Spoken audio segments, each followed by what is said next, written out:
Et on va retrouver tout de suite à Rafah, Rami Abou Jamous. Bonjour Rami, comment est-ce que cette Nakba, ce jour de la catastrophe, comme l'appellent les Palestiniens, résonne aujourd'hui?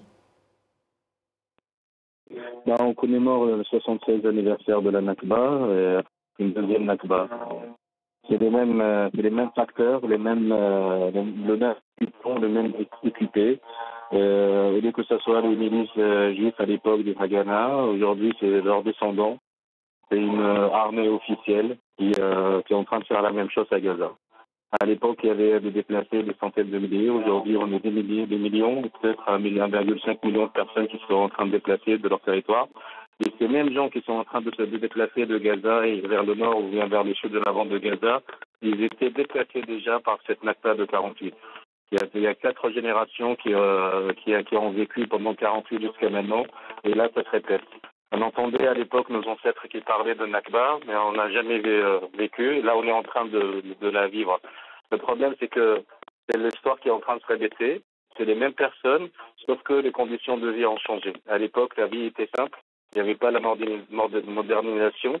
Aujourd'hui, on a quitté la modernisation. On est arrivé à l'état de 48, habité sous des dents, dans des conditions de vie très, très, très difficiles.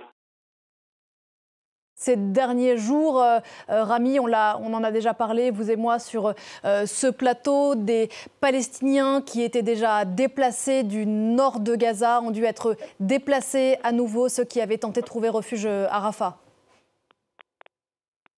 Il n'y a pas que à Rafah. La dernière station, c'était Rafah. Les gens du Nord, ils sont se déplacés vers ce qu'on appelle au début l'armée. Ils ont demandé à ses habitants d'aller au sud de Wadi Razza. Ils sont arrivés à Deir el-Balah et puis ils étaient chassés de Deir el-Balah vers Khan Younes et puis chassés de Khan Younes vers Rafah.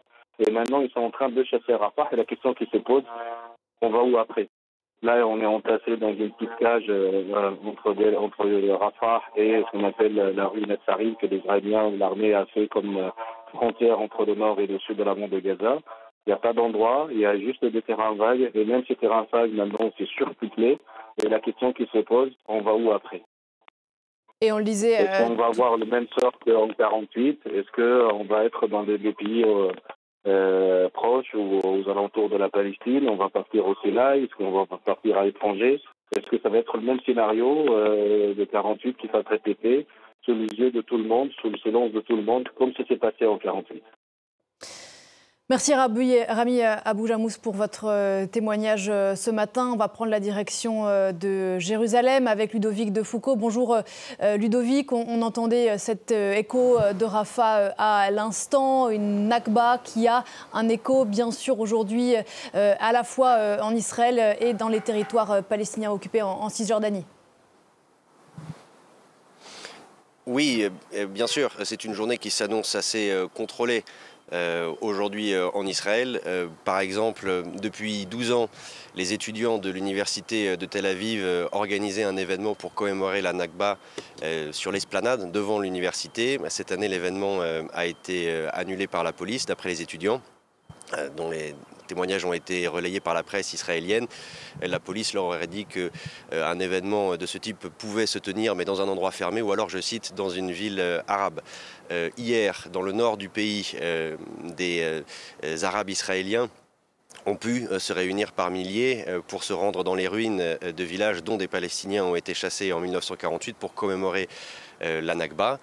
Et puis sinon, il y aura évidemment à 13h heure locale, à Ramallah en Cisjordanie, une grande marche qui prendra son départ depuis la tombe de Yasser Arafat pour commémorer la Nakba. Et le mot d'ordre, évidemment, pour les populations arabes d'Israël, c'est 20% de la population, ou évidemment pour les populations de Cisjordanie, le mot d'ordre, c'est la crainte et la dénonciation d'une deuxième Nakba, comme le disait Rami. Et ce n'est pas une crainte qui vient de nulle part, bien sûr à cause de ce qui se passe dans la bande de Gaza, mais la vraie crainte, c'est que au final, les populations qui vivent dans la bande de Gaza soient forcées de quitter l'enclave. Et ça fait écho à des déclarations qui viennent de ministres d'extrême droite qui siègent au gouvernement de Benjamin Netanyahou. Hier, il y a eu une grande marche en présence, par exemple, du ministre de la Sécurité nationale ou du ministre de la Communication, et qui a réuni des milliers de personnes pour exiger une réoccupation par Israël de la bande de Gaza, la réimplantation de colonies et le départ des populations palestiniennes dans la bande de Gaza.